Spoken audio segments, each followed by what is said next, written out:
I'm going to tell you about a time when desire was not enough. The year was 2018, thereabouts, 2018, 2017, 2017. I used to live in Canada at the time, and I've been following this coach for a very long time, okay? Let's call her Cindy for the purpose of this conversation. We'll call her Cindy. And she was she's still a really popular coach. And I remember how she'd come online almost every day, and she'd have testimonials of all her clients making like 10 grand. They just closed $50,000 in one day. And here I was struggling to close $5,000 in a whole month. And sometimes I wouldn't even close $1,000 in the whole month. And I said to myself, if I need to go where Cindy has been, I must think like Cindy. Now, one of the things that's held me bound for a long time is this compassionate, empathetic Ehi that it's hard for me to collect payment. It used to be hard for me to collect payments from clients. It used to be hard for me to explain to clients why it was important for them to keep up with their payment schedule, because every single thing felt like an emotional decision. You hear me? Every single thing felt like I was trying to collect money from those people. I was trying to take from them. And I didn't really see the full picture that I was giving to them. And every single time I let them have a way out, I was not holding them to the highest standards. So I enrolled in this program. And back then, her group coaching programs were about $8,000, something like that. So I put a deposit down.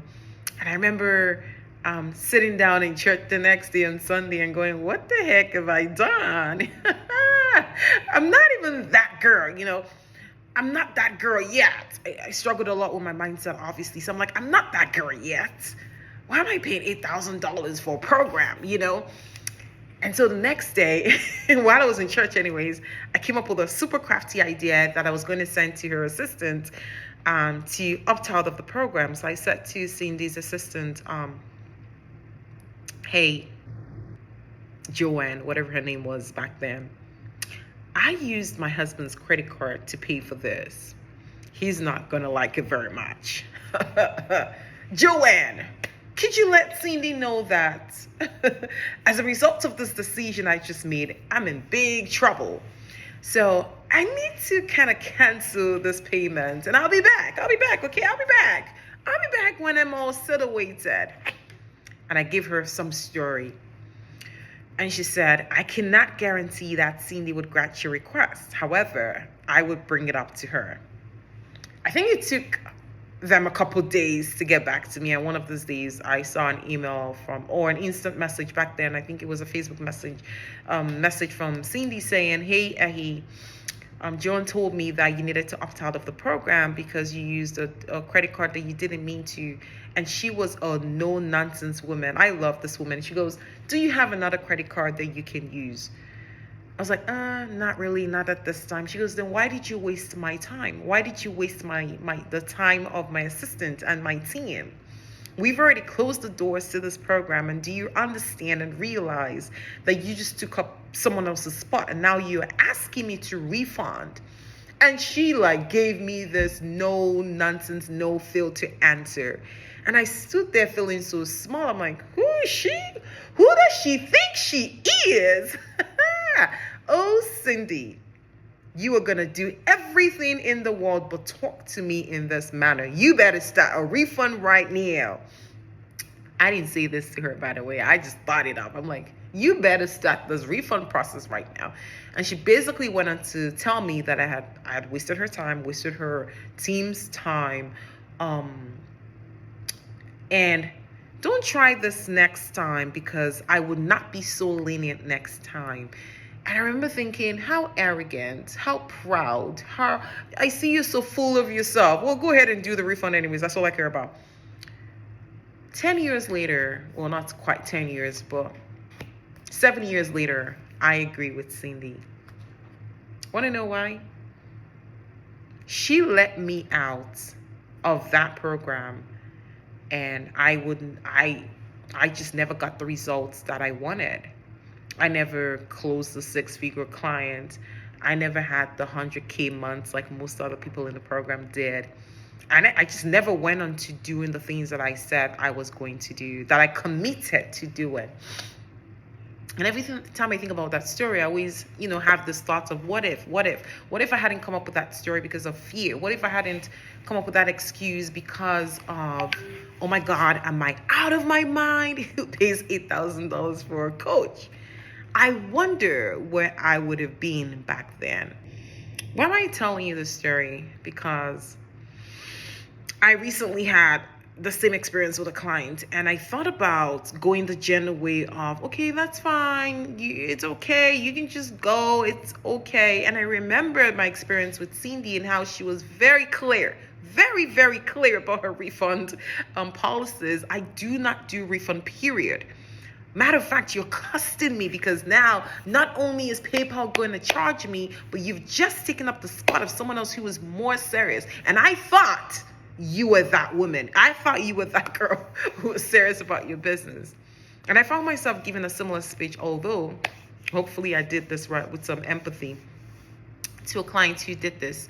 And normally the old version of Ehi might have been like, don't be like that. Just release them and let them go. But it is my responsibility to tell you that if you're going to quit on yourself, if you're going to leave a program because of a slight inconvenience, not only have you wasted your time, you've also wasted the person who's believed in you, who's held space for you, who's opened up the doors for you, who said, I would put everything on the line to make this happen for you.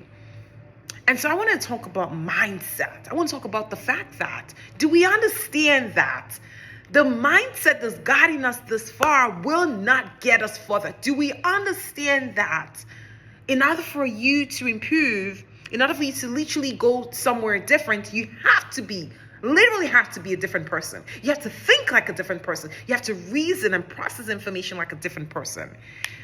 I think about Jonah 2:8. I think it's Jonah 2:8 that talks about, Jonah 2:8 that talks about, they that observe lying vanities forsake their own mercy. Basically, if you're all around looking for evidence as to why something will not work, then it will not work. And you forsake. Scripture says you forsake your own mercy. Why? You're looking for lying vanities. And Ecclesiastes 11 talks about, they that observe the wind and the rain will not sow. Ecclesiastes 11, 4. Whosoever watches the wind will not plant, and whosoever looks at the clouds will not reap. Basically saying, if you're going to keep looking for a reason why it's not going to happen, then it's not going to happen. If you're always waiting for the perfect time, if you're the kind of person who's waiting till things turn around, till I have the money, till I have the time, till the kids go out to college, till the husband supports me, till I have 27 hours in a day, then you are simply saying, I am not serious about this thing that I want to do, because it's never going to be convenient. It's never going to be affordable. It's never going to be okay. It's never going to be sweet and comfortable. It's just going to be what it is, a sacrifice.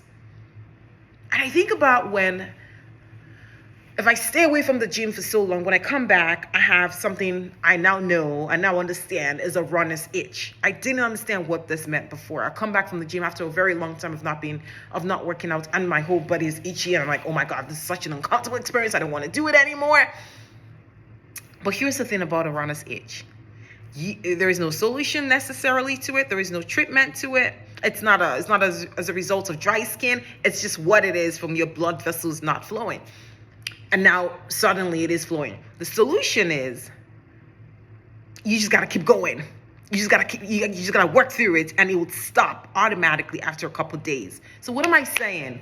Go through with what you started. Follow through with what you said you were going to do. This is not that year where we come up with excuses to please our flesh, to please our limiting beliefs. This is not the year where we're more loyal to excuses than we are loyal to the outcome that we say we want. Do with this message whatever you want.